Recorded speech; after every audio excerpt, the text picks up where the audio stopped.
नमस्कार दर्शक बंधु पूज्य गुरुजी गुरुमा प्रिय भाई भौणी मैंने आम स्कूल तरफर आपण मानक ढेर सारा शुभेच्छा और शुभकामना।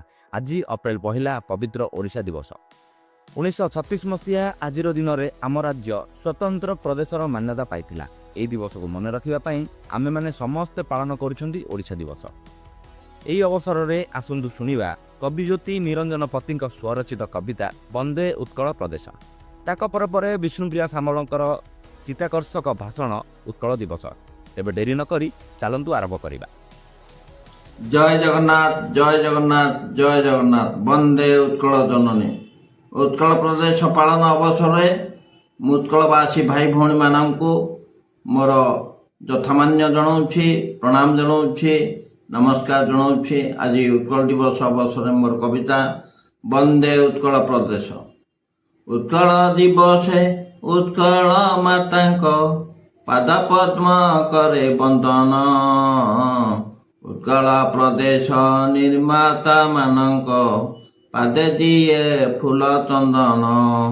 उड्र कंगोद कलिंग तो थिला, उड्र कंगोद कलिंग तो थिला, अन्य राज्य सह मिश्रित।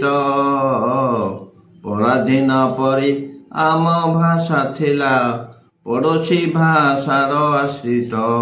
उत्कल गौरव उत्कल मणि, उत्कल गौरव उत्कल मणि, आउ गंगाधर मेहेर।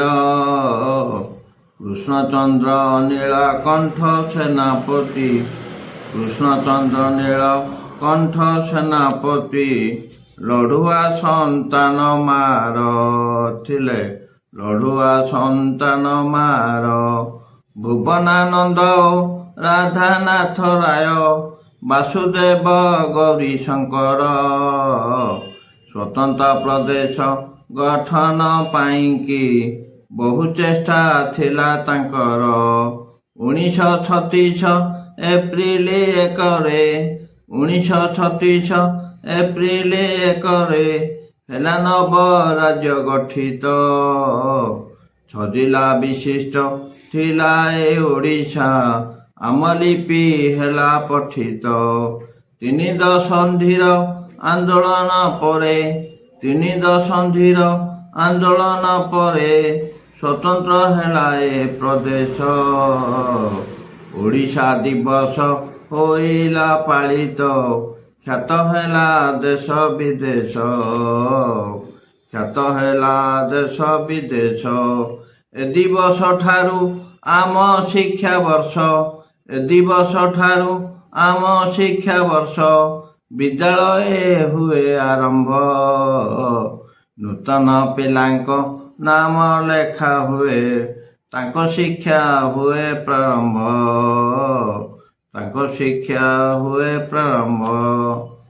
91तम उत्कल दिवसे, 91तम उत्कल दिवसे उत्कल मातांको प्रणाम।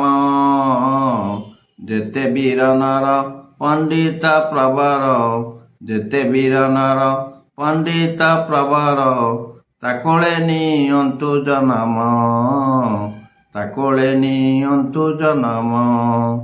जय जगन्नाथ वंदे उत्कल जननी, वंदे उत्कल जननी, वंदे उत्कल जननी।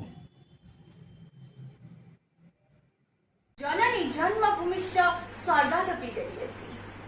तटिनी मेखला कानन कुंतला, चांदिनी मेखला मंदिर मालिनी, उत्कलर लास्यमयी हास्यमयी, जनमन विमोहिनी लावण्यमयी, प्रकृतिर अपरूप रंगशाला जी। सम्माननीय गुरुजन मंडली और मोर स्नेहर छोट बड़ भाई, उत्कल जेतेबेले पराधीनतार निआरे तप्तीभूत हेउथिला, जेउ केते जण जोगजन्म महापुरुष जन्म नेइथिले, सेमानकर अक्लांत चेष्टा एवं संग्राम फलरे 1936 मसीहा एप्रिल मास 1 तारिख दिन आम उत्कल गोटे स्वतंत्र प्रदेश भाव में मान्यता प्राप्त करथिला। एही उत्कल को स्वतंत्र करिया पई जो महावीर महापुरुष माने तांको जीवन को मध्य बाजी लगाई दे जाइछंती, एही माटीर प्रत्येक संतान तांको केबे हेले भूली पारिबो नाही। ଏହି ଉତ୍କଳ ମାଟିର ଯୋଗ୍ୟତମ ସନ୍ତାନ ଉତ୍କଳର ଗୌରବ ମଧୁସୂଦନ ଦାସଙ୍କର ଉତ୍କଳ ସମ୍ମିଳନୀ ଏକ ଗୁରୁତ୍ୱପୂର୍ଣ୍ଣ ଭୂମିକା ଗ୍ରହଣ କରିଥିଲା ଏହି ମାଟିକୁ ସ୍ୱତନ୍ତ୍ର କରିବା ପାଇଁ। ମାଟିକୁ ସ୍ୱତନ୍ତ୍ର କରିବା ପାଇଁ ଉତ୍କଳର ଗୌରବ ମଧୁସୂଦନ ଦାସଙ୍କ ମୁଖରୁ ନିଃସୃତ ହୋଇଥିଲା, ଉଠରେ ଉଠରେ ଉତ୍କଳ ସନ୍ତାନ ଉଠିବୁ ତୁ କେତେ ଦିନେ, ପୂର୍ବ ଗୌରବ ପୂର୍ବ ମହିମା ପଡୁନାହିଁ କିରେ ତୋର ମନେ। ଉତ୍କଳକୁ ଦୁଇ ଖଣ୍ଡିତ ଭାବରେ ଦେଖି ତାଙ୍କ ହୃଦୟ କାନ୍ଦି ଉଠୁଥିଲା। ଉତ୍କଳକୁ ଗୋଟିଏ ସ୍ୱତନ୍ତ୍ର ରାଜ୍ୟର ମାନ୍ୟତା କରିବା ତାଙ୍କର ଗୋଟାଏ ସ୍ୱପ୍ନ ଥିଲା ଏବଂ ସେହି ସ୍ୱପ୍ନକୁ ସେ ସାକାର କରିବା ପାଇଁ 1903 ମସିହାରେ ଉତ୍କଳ ସମ୍ମିଳନୀ ଗଠନ କରିଥିଲେ, ଯେଉଁଥିରେ 62 ଜଣ ସ୍ଥାୟୀ ସଦସ୍ୟ ଥିଲେ। ସେମାନଙ୍କ ମଧ୍ୟରୁ ଆମ ଉତ୍କଳ ରମଣୀ ଗୋପବନ୍ଧୁ ଦାସ ଏବଂ ଉତ୍କଳର ଗୌରବ ମଧୁସୂଦନ ଦାସ, କୃଷ୍ଣଚନ୍ଦ୍ର ପ୍ରଜାପତି, ସ୍ୱଭାବ କବି ଗଙ୍ଗାଧର ମେହେର, କବିବର ରାଧାନାଥ ରାୟ ଏବଂ ନୀଳକଣ୍ଠ ଦାସ ଆଦି ଅନ୍ୟତମ ଥିଲେ। ଯେଉଁମାନଙ୍କର ଆମର ଅକ୍ଲାନ୍ତ ଚେଷ୍ଟା ଫଳରେ ଆମ ଉତ୍କଳ 1936 ମସିହା ଏପ୍ରିଲ ମାସ 1 ତାରିଖ ଦିନ 6ଟି ଜିଲ୍ଲାକୁ ନେଇ ଗୋଟିଏ ସ୍ୱତନ୍ତ୍ର ରାଜ୍ୟର ମାନ୍ୟତା ପ୍ରାପ୍ତ କରିଥିଲା। ସେଗୁଡ଼ିକ ହେଉଛି କଟକ, ବାଲେଶ୍ୱର, ଗଞ୍ଜାମ ଏବଂ କୋରାପୁଟ, ସମ୍ବଲପୁର। କିନ୍ତୁ ସେତେବେଳେ ଆମର ମଧୁସୂଦନ ଦାସ ନଥିଲେ। ସେତେବେଳେ 1934 ମସିହାରେ ସେ ଲୀଳା ସମ୍ବରଣ କରିଥିଲେ।